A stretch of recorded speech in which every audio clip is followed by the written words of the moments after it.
Hey guys, and welcome back to episode 112 of the Sim Racing Show. And this week, it looks like something big might be getting discussed behind closed doors at Polyphony, because they have just sent out a survey to Gran Turismo 7 players asking about almost every major part of the game. Now, we've seen surveys recently, but this one seems comprehensive. So when those kind of questions start going out, it usually means ideas are already on the table.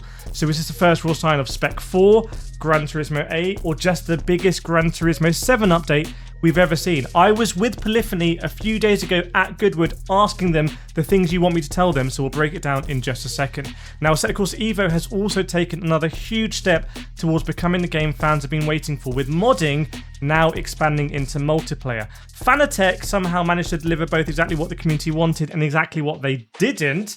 iRacing has delayed one of its biggest upcoming games whilst also increasing subscription prices. We knew this was coming, it's happened now. What has the reaction been? What are your thoughts? We'll get into it. And RaceRoom's next GT3 pack has also slipped, but it could be one of its biggest updates in years. Plenty more as well, let's get into it.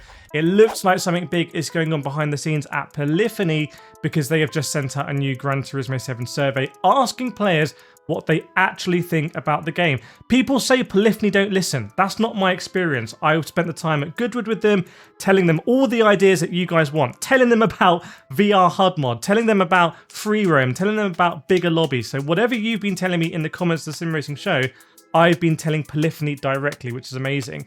And this survey isn't also just like a, did you enjoy the game, thumbs up or thumbs down? It goes deeper, like I said, asking about multiplayer, single player progression, cafe menu books, and pretty much every major part of the Gran Turismo 7 experience. What's not clear is what they're trying to shape. Is it still GT7? Is it Gran Turismo 8? But I think this dispels the myth that Polyphony are not caring about what players like you and me want. They care about us, they want to know.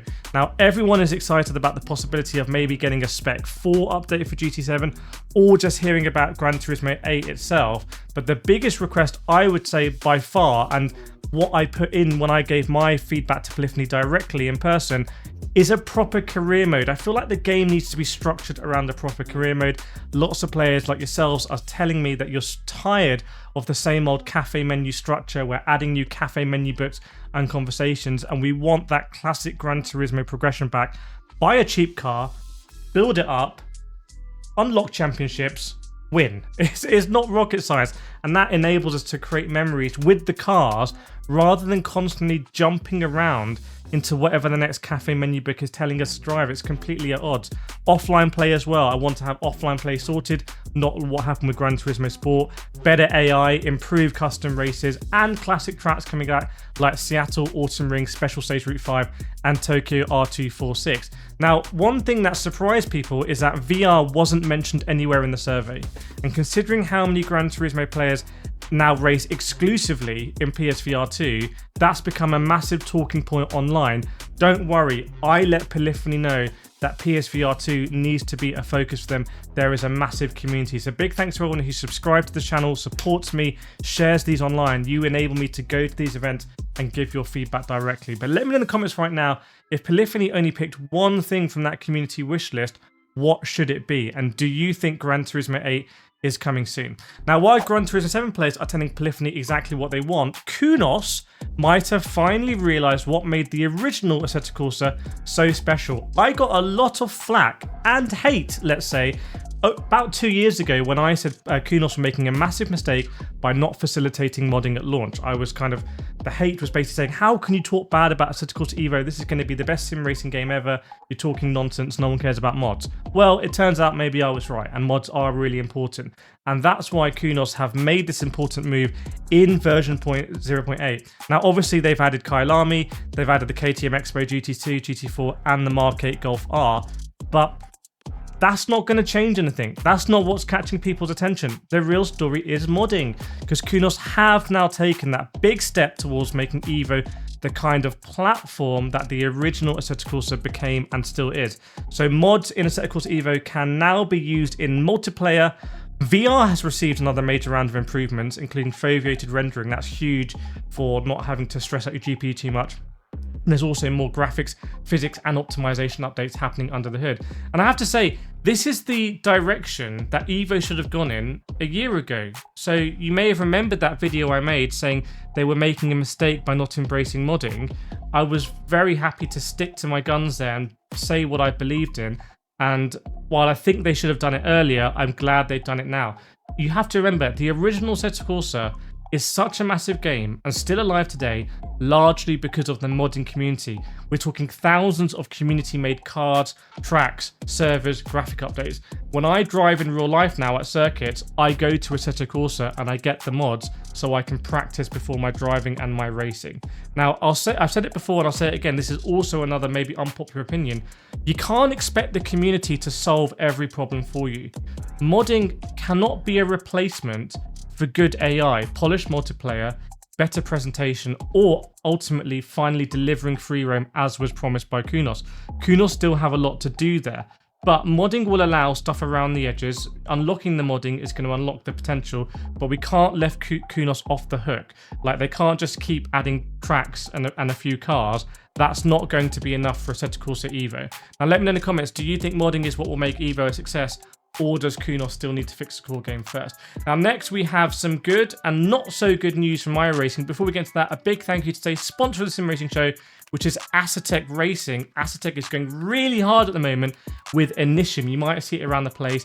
It's their sim racing ecosystem that has a $599 bundle with a 5.5 Nm direct drive wheelbase, steering wheel, and a set of pedals. But what's more interesting than that is the way you can upgrade it over time. You can boost back up the base to 8 Nm, you can upgrade the pedals to load cells or even hydraulic pedals, and obviously because it's Assetec, you have a rim ecosystem as well. So it enables you to get into sim racing at $599, but also you don't have to sell stuff, or stuff doesn't become obsolete when you want to upgrade it. So big thanks to Asetek Racing. Obviously all the sponsors of Sim Racing Show make all of this possible, so big thanks to Asetek. Now back to iRacing, because we finally got an update on the official IndyCar game. iRacing Studios have confirmed that it's no longer arriving in 2026. Instead, it's now targeting a 2027 release with the aim of launching before next year's Indy 500. So we still don't know whether it will represent the 2026 or 2027 season, but one interesting detail is the name.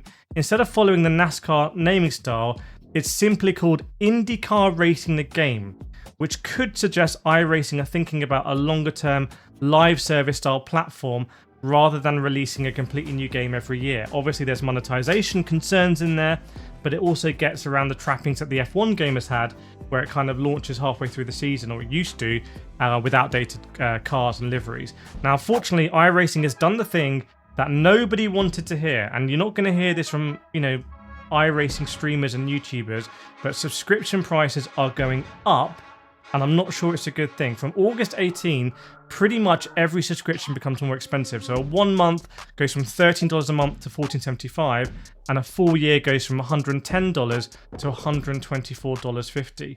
Now, if you're planning to renew, you could renew now, and if you're going to renew now, I should have my usual referral code in the description, which helps me out.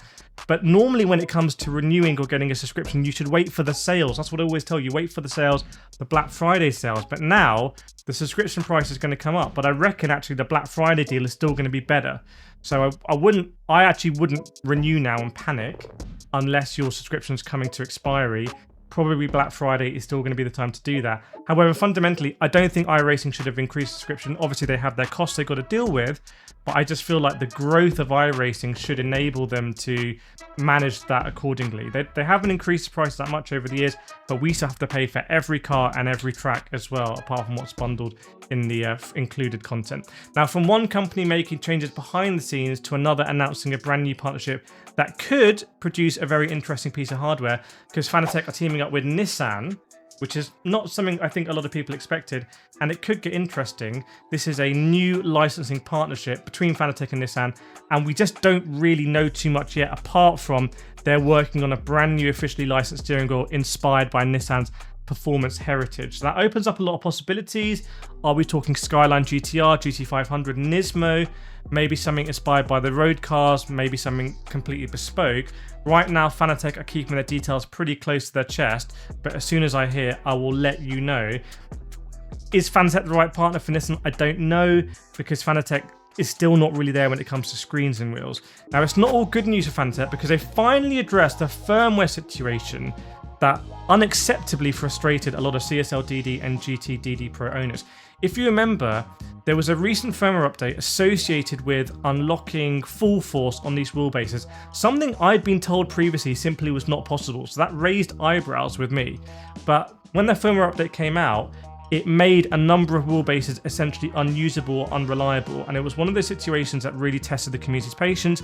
Fanatec does not have the best software firmware process when it comes to updating. It feels like a risk anyway, and this is the last thing they needed because people are just not going to update wheelbases now because it just feels too risky. Fanatec say they've improved their quality assurance process, but let's see what happens. Now, something else that's happened recently is I also have a 5% discount code off pretty much everything at Fanatec if you use the code Kireth, but obviously make sure you watch the sim racing show so you're aware of any firmware issues or updates. Now, RaceRoom's next DTM pack has slipped, but it looks very strong. So the 2026 DTM car pack was originally expected in June, but it's now targeting an August release, and the wait could be worth it. We're getting the Aston Martin Vantage G3 Evo, Ford Mustang GT3, the latest Porsche 911 GT3R, and probably the biggest headline of all, the Lamborghini Temerario GT3 that is a very fresh race car that hasn't appeared in many sims yet. The pack is also going to include the full 2026 DTM liveries, although Ferrari will not be included after RaceRoom's Ferrari license expired earlier this year. So a bit later than expected, but it's still shaping up to be one of those updates that makes people take note. Let me know if you're on RaceRoom. Now, I am going to be traveling to Shanghai, China, to be seeing what the sim racing scene is in China. So if you watch these videos from China, let me know. I'm going to be meeting, hopefully, a ton of brands out there. We've got a lot scheduled and can't wait to let you know what I find in China. Make sure to follow me in all the links in the description, and I'll see you in the next show.